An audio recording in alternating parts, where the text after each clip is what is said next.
Good morning, everybody.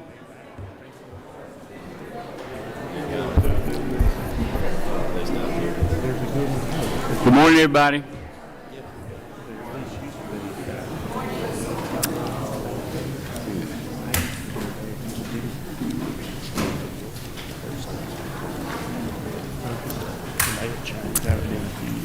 Good morning. Welcome to Crossover Day. I'm going to call the meeting to order and ask Chairman Irwin if he would open us up with a word of prayer. Yes, sir. Thank you. Pray with me, please. Dear Lord, thank you for the opportunity to come before you, Lord, and tell you how much we love you and the guidance that you've given us in the past and the successes you have produced for us, Lord. Thank you for the skills of the people in this room. And Lord, very important to us, thank you for the ability to pray to you and the wisdom that you bestow on us every day to use for what's best for this great state of Georgia. Lord, give us the energy that it takes to get through the day and do what it takes to do what is best for Georgia. Please watch over us, keep us healthy and safe through this process. We ask this in Christ's name. Amen. Thank you, sir. Okay, before we get started, just as a point, this will be the last crossover day for some members.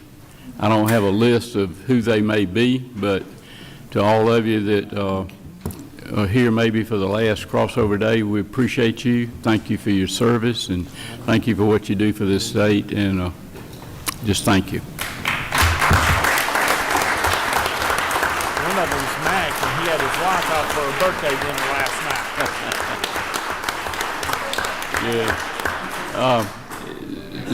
Speaking of that, some of you that have been around a while, some of you will remember a gentleman who chaired the Rules Committee back a number of years ago, Mr. Bill Lee, from down south of Atlanta in the Clayton County area down there and all. And I served on rules with him for a while, and he would always tell me something, and I never really quite understood exactly what he was telling me, but it's become pretty much crystal clear to me now. He used to always tell me in rules, he said, you know, son, many are called, but few are chosen. So that's kind of where we are today.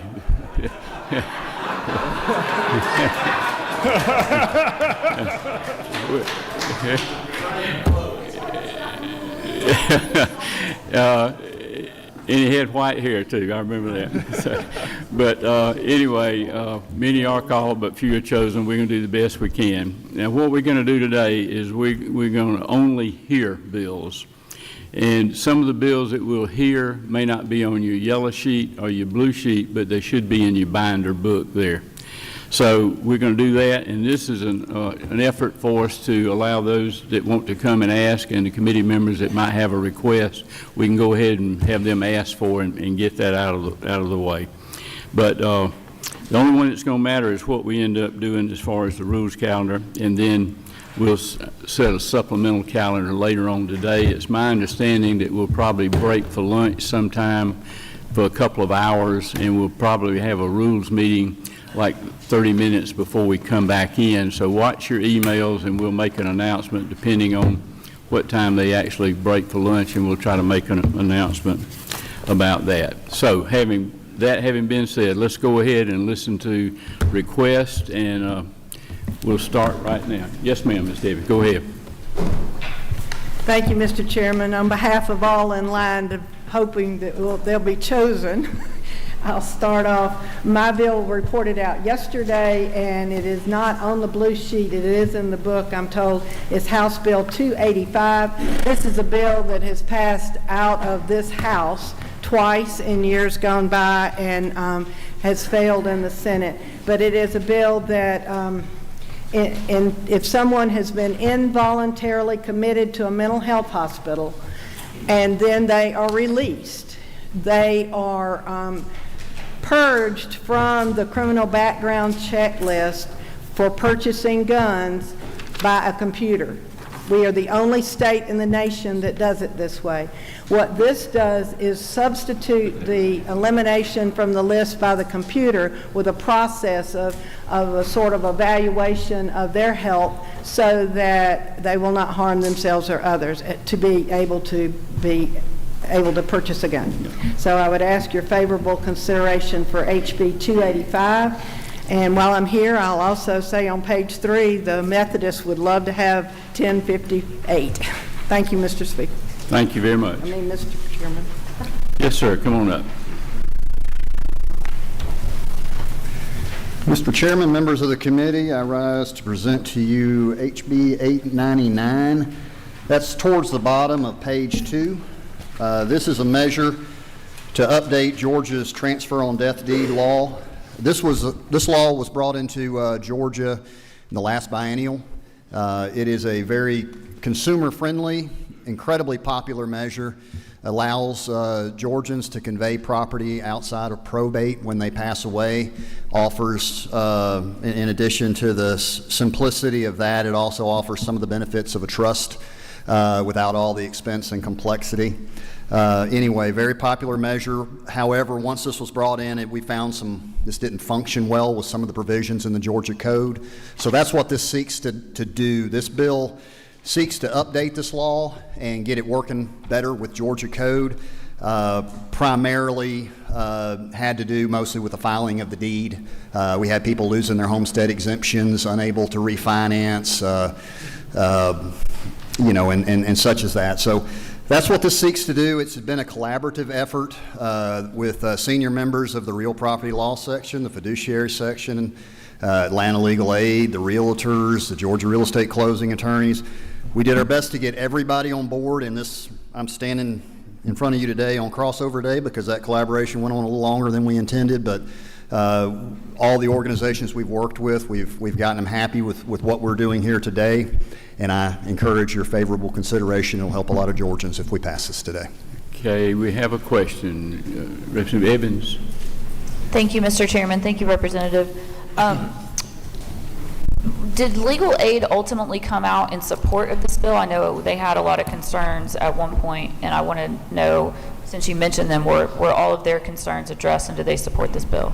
Yes. Their concern was the original provision, the original bill had an acceptance period with a deadline, so we removed that deadline, the 9-month acceptance period. There is no deadline now, so they were concerned that people could lose property if they failed to file an affidavit within that window, and that window is now gone. Thank you. Okay.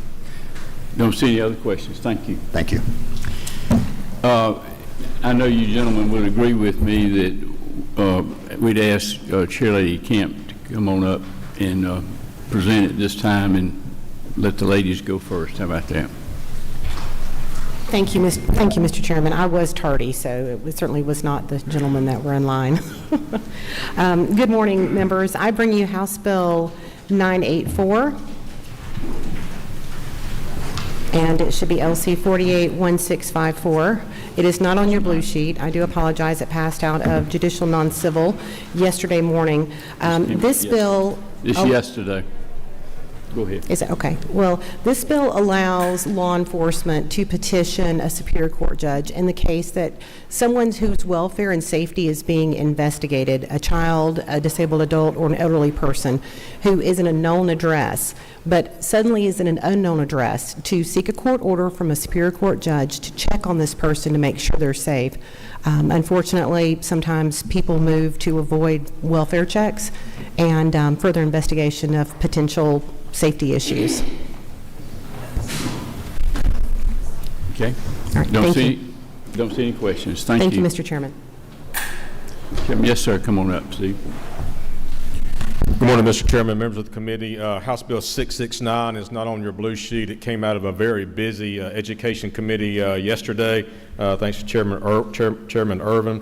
But the House Bill 669 would allow school systems to improve access roofing, let me back and start again. It would allow school systems to access roofing improvements on existing buildings using a supplier identified through the Cooperative Purchasing Agency and designated by the Georgia Department of Administrative Services as authorized as to be able to supply. This procurement method is for roofing also makes schools eligible for capital outlay reimbursement funds, or in this case, low wealth schools eligible for low wealth capital outlays, and it's only pertaining to roof improvements. Okay. Don't see any. Thank you, Mr. Chairman. Thank you. Yes, sir, Representative Washington. Thank you, Mr. Chairman. Ladies and gentlemen of the committee, I'm presenting House Bill 1442, which is not on the blue sheet. It just got out of state and local yesterday. This is a very simple bill. It prohibits local government from imposing a moratorium on any land development in which a permit has already been issued. We did not have an objection from ACCG during the committee meeting yesterday. GMA did have some concerns. We worked on the language, and they are now happy with the bill, and so I urge your favorable consideration of this bill, House Bill 1442. Okay, we have a question for you, Representative Evans. Wait a minute. Try it now. Thank you, Mr. Chairman. Yep. Representative Washburn, can you give me a, for instance, like what's a problem that came to your attention that we would solve with this? Well, we just believe it's an issue of fairness. If anyone has applied to do any sort of land development project and has satisfied all the local requirements by filing everything that should be filed, and in a lot of cases spending a lot of money in the process, we just believe if the local government has issued the permit that it is not fair to come back and suddenly impose a moratorium after everything has been satisfied, all the process has been done. So we just believe it's an issue of fairness. But has anybody been denied the ability to build because of something that you're speaking of, this hypothetical? I'm sorry, I didn't quite hear. Has anyone been aggrieved? Has anyone ever been stopped?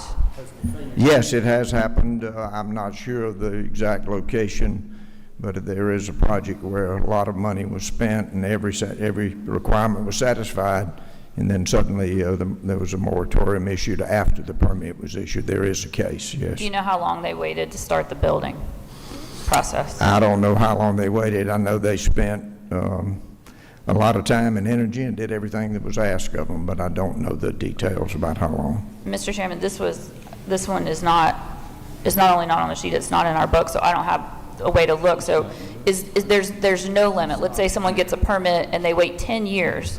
I think we all know that the complexion of a neighborhood, things can change. Are you saying in no instance could a local government put a limit on the time that someone could start building if they get a permit, whether that's 2 years, 5 years, 10 years, 20 years? The bill simply says they cannot issue a moratorium after a permit has been issued. It's very simple. It's a two-page bill. You'll get they cannot do that. You'll get a copy of it and have a chance to look at it before we do anything else with it. Thank you. Mr. Miller, do you have a question? Thank you, Mr. Chairman. Thank you for your bill. I also don't have a copy of it. Can you, in your hypothetical, tell me the reason why the moratorium was issued? I do not know the reason why it was issued. It was issued by a city government here. I don't know the city government, don't know who it was, but I do know that they had done everything that was required of them and had spent a considerable amount of money in the process to satisfy all the requirements, permits in hand, and then they were suddenly hit with a moratorium. We think that is unfair. Land development's important to us economically. We're talking about job creation. We're talking about expanding the tax digest. And we just think when people have played by the rules and done what's required of them, it's not fair to issue a moratorium after everything's been done and the permit has been issued. Okay, and do you have any, not with regard to this particular hypothetical, do you have any sense of moratoriums that have come down wherever that would have, impacted developers who are in this situation? I'm just trying to get a sense for the gravity or the rationale for the moratorium weighted against all of the, smart things that you just referenced for a reason to not allow it. Moratoriums are issued many times over all types of development. A lot of times it's residential development where local governments are concerned and they just want to slow things down. We see that sometimes. This bill is not about that. So this is a particular case that the bill was introduced because of that case. I'm sure there may be some others, but there was one particular case in which this bill was, why this bill was introduced. Thank you, and we'll make sure you have a copy of all of these for the next meeting, so you'll have a chance to look at them. Mr. Chairman, may I present one more? Yes, sir, go ahead. House Bill 204 is halfway down your blue sheet on page 1. Simple bill that just removes the Department of Public Safety controlling pricing on the moving of household goods. And I'd appreciate your consideration of that. Okay, don't see any questions. Thank you, Thank sir. you, Mr. Chairman. Chair Lady Mathiak. Thank you, Mr. Chairman, committee. My bill is not on the blue sheet. It came out last night of Health. It's House Bill 1089, and the LC number is LC 46150-4S. What this bill does is allow ivermectin to be sold over the counter without a prescription. It will be treated similarly, excuse me, as Sudafed. So the pharmacist will counsel with the customer, and it'll be behind the counter. And I'll stand for any questions. Okay. Don't see a question. Thank you. Thank you. Yes, sir. Chairman Gunter. Thank you, Chairman. I have 3 bills. The first one is House Bill 1433, the top of page 7. And this is just updates the penalties for practicing law if you're not an attorney. If you answer any questions on that one. 1433. Next bill is not on the blue sheet. It's House Bill 289. This authorizes Georgia notaries publics to perform notarizations remotely over secure video technology. This includes the framework needed to make that remote online notary legally valid and enforceable under Georgia law. Happy to answer any questions on that one too.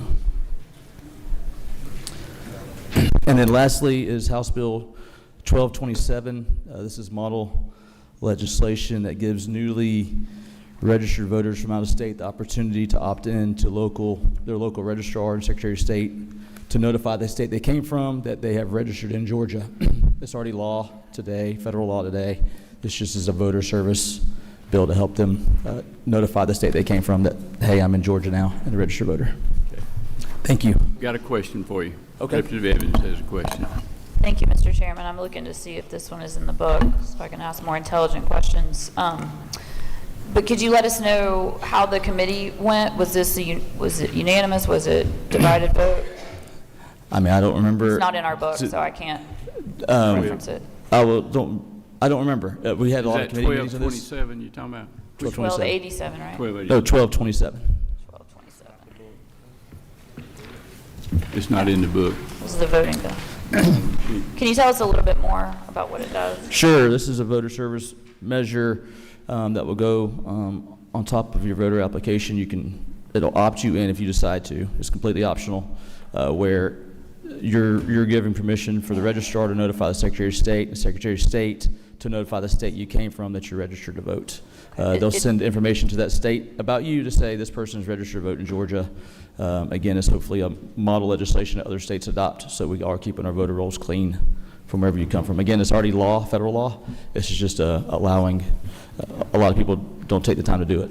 So 1227, just confirming Yes. it's not in the book, and it came out of Governmental Affairs. it did. We had a couple of hearings. Gabrielle, we got them good with the measure. Secretary of State. I think most of the people involved were good with the language. Thank you. Thank you. Okay. Representative Milton has a question. Thank you, Mr. Chairman. Sorry. Just No. really quick on the 1433 unauthorized practice of law. Sure. Is there some issue or problem we're solving for here is my first question. And then who opposed this bill? in committee? Who opposed it? Yeah, if anyone. I don't know that anyone opposed it. I wasn't in committee, to be honest with you. I was somewhere else, and it got presented for me while I was not there. But I think there is a problem with some people, some vulnerable populations, getting people pretending to be lawyers to vulnerable populations and trying to represent them, taking their money and not being lawyers. That seems to be happening throughout. There's also trying to reinforce the practice of law as we do closings. If there's other people, parcels in Georgia, you got to be a Georgia attorney. And sometimes I believe that has been worked around in other places because not every state needs an attorney for a closing. And so some attorneys are widespread and dealing with real estate closings. But vulnerable populations is a big component of this. Did the State Bar of Georgia weigh in on this or ask for this, or what's their position? So the State Bar has the ability to do it too. This is just separate. This just gives a prosecutor the ability. This is already a misdemeanor. This ups it to a felony. And so it's the exact same language as the misdemeanor, just makes it a felony. Understood. Thank you. Thank you. That's not in the book, and we're making a list of these that clerk hadn't got yet, but we'll see that you get them. That one is in the book. 1433 should be, is it not? It's on the blue page. Maybe it's not. 1442 is not in the book. Okay, all right. Representative Evans has another question. Thank you, Mr. Chairman. Sorry, I'm just trying to keep up. Back on House Bill 1227, I'm wondering if the reason that you weren't able to present it is because there was no notice that it was going to be on the calendar. Were you even aware it was going to be heard yesterday? That's a different. Say that one more time. You said that you weren't able to be in committee to present 1227? No, 1227 I presented. 1433 on license practice of law. Okay. That was in judiciary. All right. Yep. Was there notice that 1227 was going to be on the agenda? It was. Okay. Yeah. And that was published to the public? Yeah. Okay. Thank you. Mm-hmm. Okay. No more questions. Thank you. Thank you. Representative Franklin. Thank you, Mr. Chairman. My bill is House Bill 1132. It's not on the blue sheet, but I'm just kind of hoping to throw a Hail Mary here in the hopes that somebody catches it for the win. I like to call this bill the Affordable Housing Bill. And what it basically does is it allows a tax exemption for the building of building materials and construction supplies for homes for 501c3s and Habitat for Humanity, for example, that they get a tax exemption for the construction of those homes. It relates to about $7,000 per unit per savings. Half of that would be from the state and half of that would be from the local municipalities. And that's the bill. Okay, got a question for you. That's in the book. Representative Miller. Thank you, Mr. Chairman. I'm sorry, did you say 1132? 1132. Where is it on the blue sheet? It's not. It's in the book. It's in the book? Yeah. Okay, thank you. Mm-hmm. Okay. Thank you, sir. No more questions. Thank you.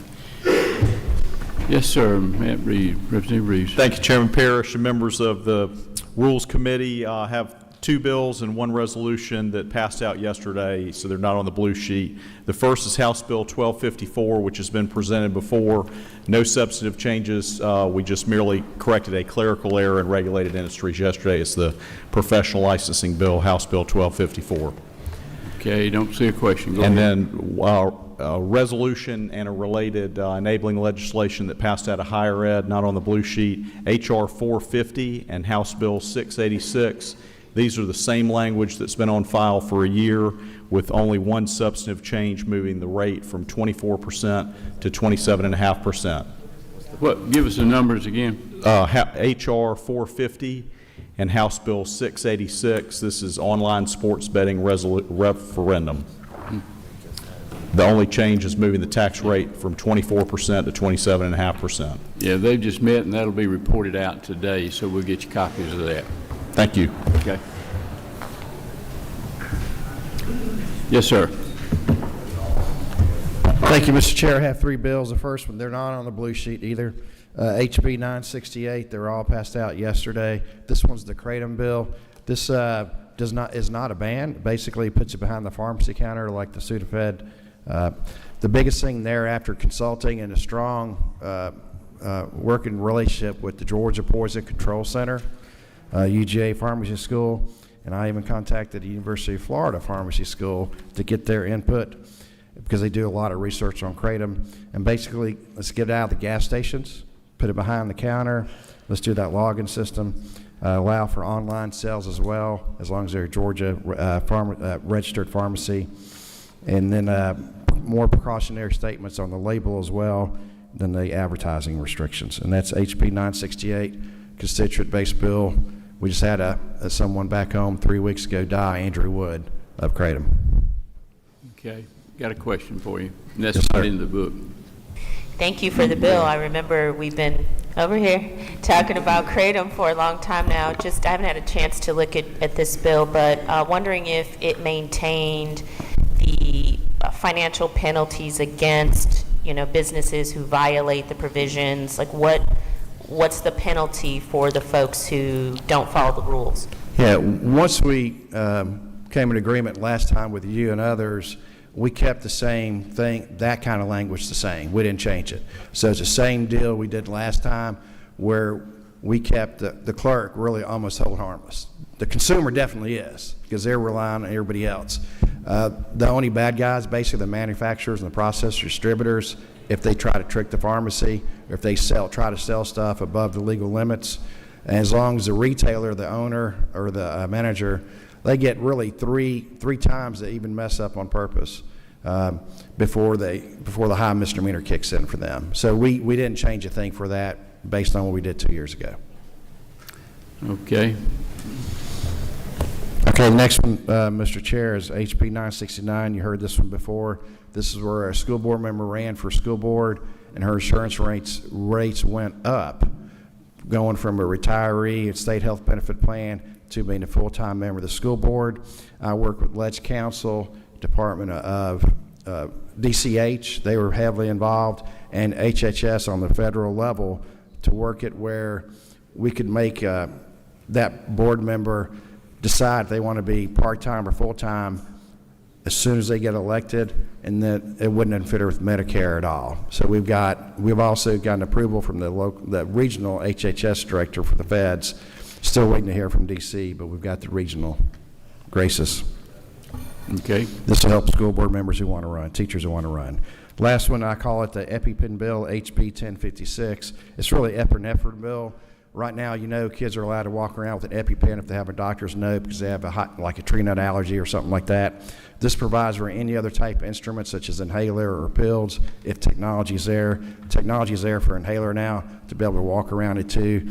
Restrictions, of course, doctor's note, parents' permission, can't use it inappropriately. The staff can get trained, and once they're trained, they're allowed to administer as well. This is a school safety bill. If you like school safety, this is excellent. Okay. Thank you, sir. Thank you, Mr. Chair. Yeah. Yes, sir. Thank you, Mr. Chairman, members of the committee. I have a HB 1385 passed out of Regulated Industries yesterday unanimously. It's a department bill for the State Insurance Commissioner. 2 or 3 things real quick. The main points of the bill: it provides oversight for deputized personnel to ensure local fire marshals and state inspectors are in compliance with all the operating procedures. It authorizes the commissioner to issue an immediate evacuation order if the building or structure presents an imminent life safety hazard. And one of the bigger things, it modernizes some of the fees on smoke detectors, which now is $15. This bill raises that up to $100 for the fine on smoke detectors. Okay. No questions. Thank you. Yes, sir. Good morning, Mr. Chair, members of the Rules Committee. I'm here to present HB 206, which is not on your blue sheet, but will be found after HB 204 on the first page. Give us the number again. What was it? 206. It would be found on your first page, but we just made it out of the Higher Ed Committee with the help of the chairman and the other members. But what 206 does, if an individual is convicted of possession of marijuana, they will not lose the Hope Scholarship. They will continue to be eligible to continue their education and become productive members of our society and communities, thus keeping our communities safer. With that, I yield my time and hopeful and hope for favorable passage of this bill. Thank you. As well as I asked for earlier, which is on page 3, HB 1013, which is to designate lemon pepper the state chicken wing flavor. Thank you to members of the Rural Committee, Mr. Chair, and I yield my time. Okay, we'll have that other one later today, 206. Yes, sir, Mr. Chairman, go ahead. Thank you, Mr. Chairman, members of the committee. I bring to you today House Bill 1282. That's on page 5, and it'll be the 6th down from the top. This is a pretty simple targeted change to our code. It would make aggravated sexual battery against a victim under 16 subject to the same extended no-limit prosecution timing rules that Georgia law already applies to most of our other serious child victim offenses. What was the number again? It is 1282, Mr. Chairman. Page 5, 6 down from the top. Yep. And then I have one that was actually passed out of committee yesterday. I know it won't be on your sheet yet, but wanted to just go ahead and briefly mention it. House Bill 1255, that is actually an update to our discovery procedures here in the state that would actually modernize those discovery procedures on the criminal justice side of our law. Okay. No questions. Thank you, Mr. sir. Chairman. Okay, any members of the committee have a request? Yeah, go ahead, Secretary Kelly. Thank you, Mr. Chairman, members of the committee. About the middle of page 7, House Bill 1470 deals with some abusive litigation that's taken place towards some of our small business owners as it relates to lawsuits being threatened in violation of our ADA federal statute. The language that sits before you is compromise language from our small business community and the trial bar that passed unanimously out of the Judiciary Committee. Any questions? I don't see any. You have a question? Okay. Jim Williams. Thank you, Mr. Chairman, and to Vice Chair Kelly, thank you very much for asking for this bill. Is it not true that this is a relatively new phenomenon of these out-of-state abusive lawsuits that are punishing many of our web-based small businesses in Georgia? Is that not true? It is absolutely correct, and I have a strong history of supporting measure tort reform efforts when I think they're necessary. Okay. Did you have, go ahead, Leader. Thank you, Mr. Chairman. On page 7. Hold down the laughter now. Come on. On page 7, House Bill 1437, just presenting this on behalf of Representative Gaines. This is the in-person electronic notary bill. Georgia is one of 4 states currently in the country that does not allow for this. Would, as long as the parties are in person, the document could be notarized electronically on, say, an iPad or similar device. Okay. Don't see any questions. Thank you, sir. Okay, Shirley Cooper, you have a request? Thank you, Mr. Chairman. It's House Bill 500. I've worked on it with J. Paul for a couple of years. It's to try to help Came our out poor. yesterday. It came out yesterday. Came out yesterday. It's 500. It's to help our poorest of the people who use our TANF assistance. We tried to give them some more money. The amount they have has not been raised in 30 years, and a family of 3 gets $210. That was going to cost too much, but in talks with the commissioner, we thought we could help them a little bit if they could have one car. Before, the car could only be valued at about $3,000, and you know how a $3,000 car would run, and so they could have one car and another one up to worth $4,650, and basically they could have $5,000 in backup and savings. A lot of these people are our grandparents taking our children that are in state custody and raising them to help us out. Thank you very much. Okay.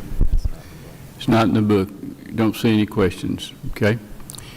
Chairman Jaspers. Thank you, Mr. Chairman. I asked the committee to take a look again at House Bill 810. That's the bill we passed, looked at a few weeks ago, went back to committee, back and forth a few times. The main change is that we're now limiting the application of this law to independent pharmacies of ownership of less than 10 pharmacies. Okay. That's it. Came out yesterday. Yes, Okay. sir. Okay, don't see a question. Chairman Powell. Thank you, Mr. Chairman. I'd like to ask the committee on House Bill 467. This amends the Monument Protection Act for the benefit of the local governments. There's been so much litigation and all filed over the years on this issue. It sets forth a pathway so that the local governments, if they want to relocate or remove statuary or monuments, that they can do so without it being a constant thorn in the side in litigation. Okay. Second bill, if I may. Wait just a second.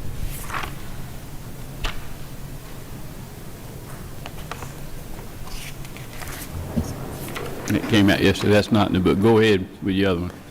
Second bill, I've already spoke on. It's just a very simple House Resolution 1348 that will allow a constitutional amendment to give those counties, if approved, the option if they want to elect their school superintendents.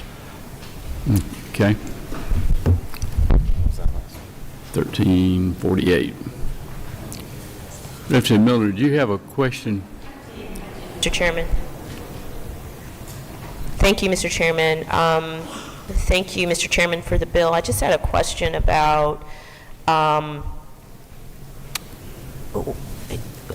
does this bill, or is this bill inspired by a particular monument, or does it in any way deal with the city of Atlanta? This does not. This would have a statewide effect. This has not only been Atlanta, but it's been across the state, even though it doesn't seem to be as prevalent today. But when local officials want to remove or relocate monuments, the process is not simple, and it's been embroiled in litigation. This basically sets forth that if a local government wants to relocate or remove, that they post a notice for 90 days to have the hearings, and once they find a willing donor who will take that statue or that monument, then they're allowed to do so. And the local government has that control so that scurrilous and questionable crowds can't get control of them, but they can then relocate them and gets it out of the litigation system. But is there some reason why we are not allowing local governments to deal with monuments that exist in their jurisdiction? Is there some reason why we have to make this a statewide issue? Because it is a statewide issue. The center of the world doesn't just revolve around Atlanta. You have other jurisdictions and other counties and cities that may wish to relocate or to remove a statuary. But does something preclude a local jurisdiction from doing it now? It's called lawsuits. Okay. Whip Burchett has a question. Thank you, Mr. Chairman, for bringing the bill. Isn't it true that we passed a law, I think it was 19 or 20, that made it illegal for local, any entity to be able to move monuments, and still we have jurisdictions, both cities and counties, that are breaking the law. Isn't that true, Mr. Chairman? That's absolutely true. What you also have under the current statute that was passed several years ago said that they could move these, but they had to be moved to a prominent location. Well, that being said, there has been no prominent location, and a lot of them do not want to, for whatever reason, they haven't been. Some have been relocated and others have not. Some of them are sitting in warehouses. Some of them we don't even know where they are. But this would give the cities and the counties a clear pathway to avoid litigation, that if they want to relocate or remove, then they can do so under a proper procedure. Thank you for bringing the bill.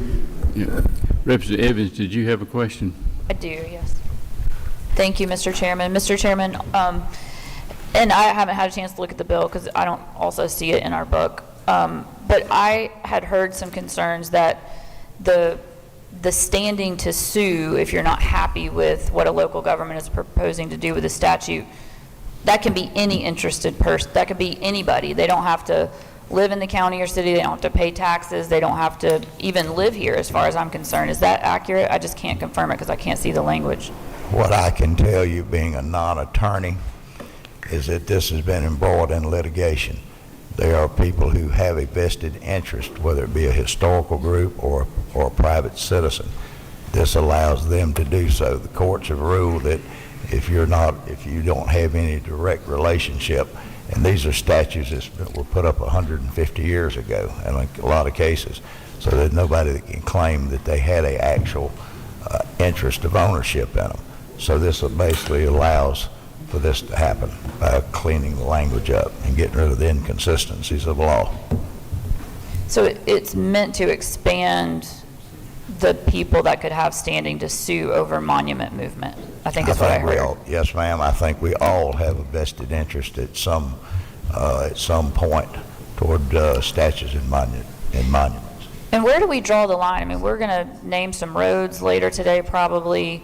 Sometimes those change over time. People move statutes in and out of inside of buildings, inside cities and counties. They name and rename parks and schools. I mean, where do we draw the line? Why are we going to allow anybody that remotely thinks they have a claim and of an interest in a statute to sue? What's to stop someone from claiming an equal protection concern because they can't sue over the name of a park that perhaps used to be named for their family member that's not anymore? Well, I would encourage you to look a little bit deeper into this bill because this is for the benefit of local governments. Right now, if they want to relocate or to remove, then it is basically a terrible situation because it gets embroiled in litigation. This gives the local governments a clear pathway and a process that they can remove or relocate monuments. It sounds like it's going to increase litigation, but I'll look forward to reading the bill once I have a copy in my book. Thank you. I would certainly encourage you to read the bill. Chairman Powell, what's that bill number again? That bill number is HB 467. 467, okay. Thank you. Chairman Gunter. Chairman Gunter, you have a request. Martin, excuse me, go ahead. Yes, sir, Mr. Chairman. This is also not available yet, but it just came out of higher ed. I think it's an important measure. HB 1413, which includes setting up the scholarship and the framework under student finance for the needs-based scholarship program that the governor spoke about in the state address. It also includes a section for the first in Georgia postgraduate medical scholarships, and it provides some additional stability to the Hope Reserve. Okay. Don't see any questions there on that. Does that take care of everybody on the committee? Yeah, Burchett.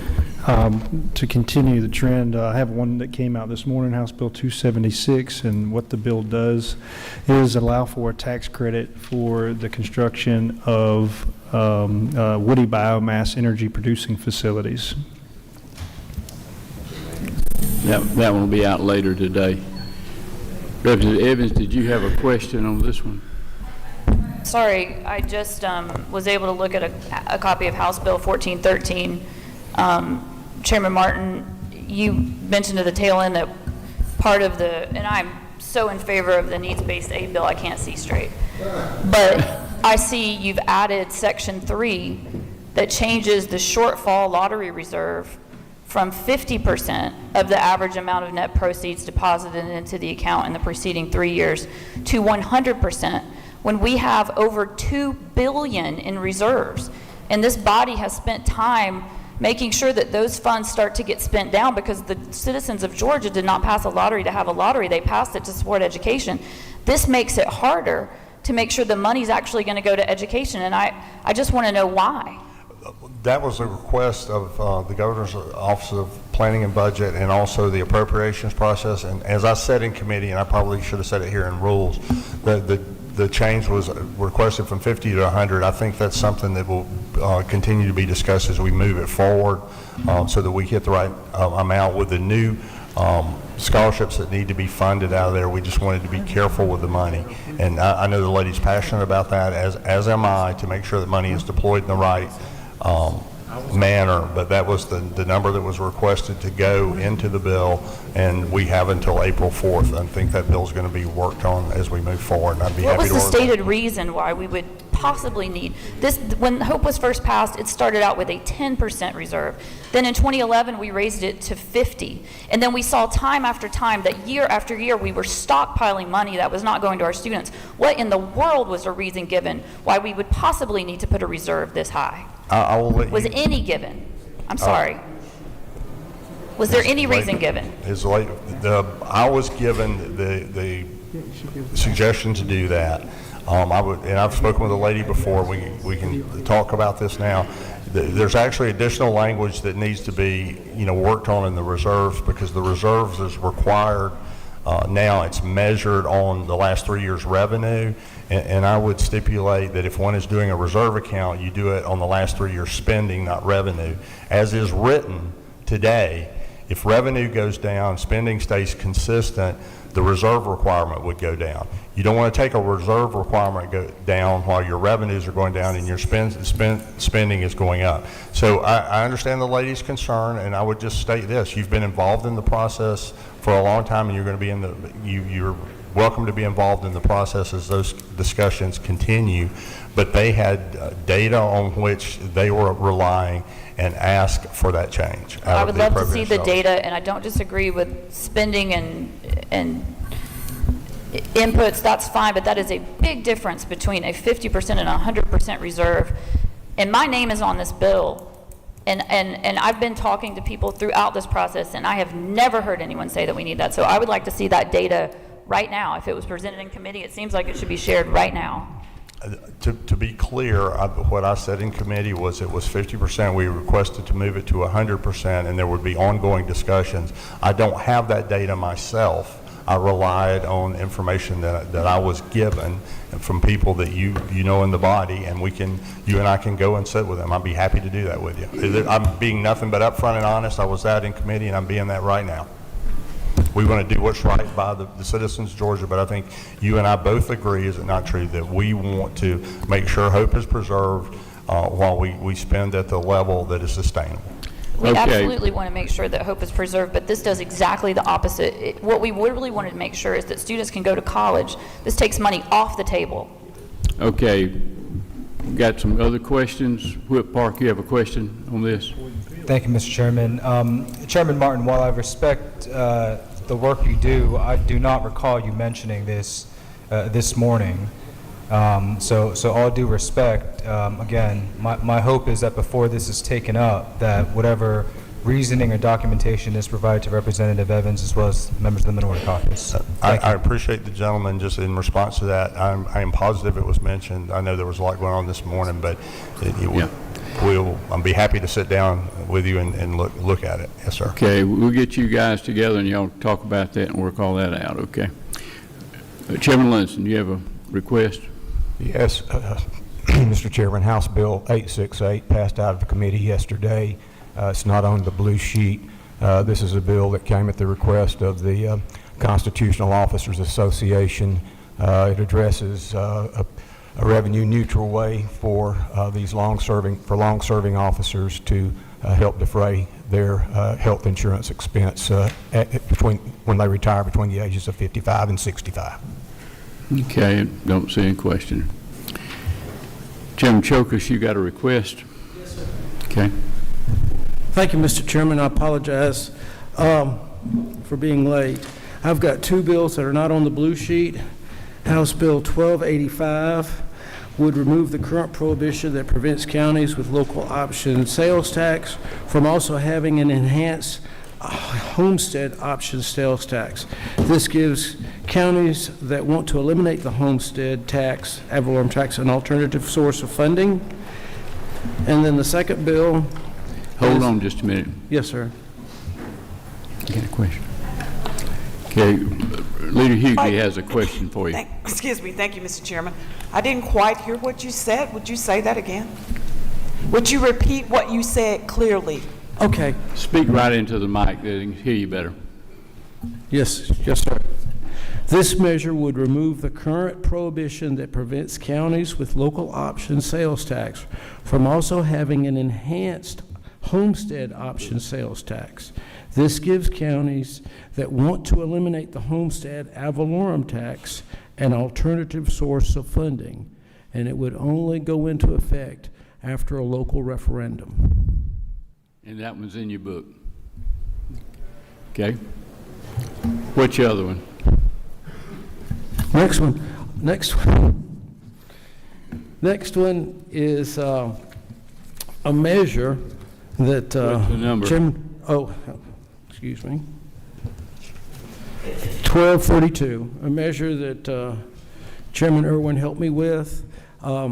Currently, children or Girl Scouts that come to the Capitol, and my granddaughter's a Girl Scout, this is her bill, that come to the Capitol, do not get are not considered present by the school.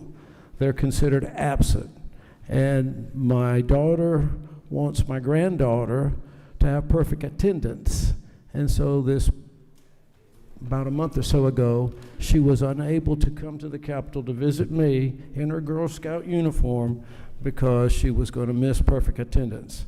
And so that's what this bill does. It allows them to be checked as present, similar to the way the pages are done. Okay. And it only pertains to Girl Scouts because my granddaughter's Girl Scout. Okay, this is in your book. Have a question. Whip Park, do you have a question? Okay, I thought you didn't have a question. Okay. Leader Hughley. Thank you, Mr. Chairman. Now, I love Girl Scouts too, but we have some other notable activities. Boys and Girls Clubs come here, and several other important entities bring students here. So you're not even including Boy Scouts, you're just doing Girl Scouts? Well, the Girl Scouts was founded in 1912 in Savannah. And I realize the importance of And I've been lugging Girl Scout cookies up here for years because I have a Girl Scout, but... Let's do this. Let's ask a question and let's answer a question. Okay. The question is, I'm trying to understand why are we excluding... If this is important, it should be important to all students who are similarly situated. And so that's what I'm trying to get to. Okay. Representative Miller has a question for you. Thank you, Mr. Chairman. Have you considered on your Girl Scout bill whether or not it would be subject to an equal protection challenge because you can't treat one group of folks different than the others? Have you considered that, whether legally the state can treat similarly situated groups differently? And if the rational basis is because it's my granddaughter, do you think that would survive constitutional scrutiny? it simply allows the child to be considered present. That's all it does. Okay. No more questions. Thank you. No, okay. Okay, I think we've exhausted the wall, we've exhausted the members, and we've exhausted our list. Thank you all for your patience and flexibility. We will meet again later today, I would guess. Probably, I mentioned to you, I think we'll have a lunch break, and we'll have time during that we'll meet. We'll make an announcement and watch your emails, and we'll get that together. So thank you all. I think we can get in time to not make the speaker mad with us. We're adjourned.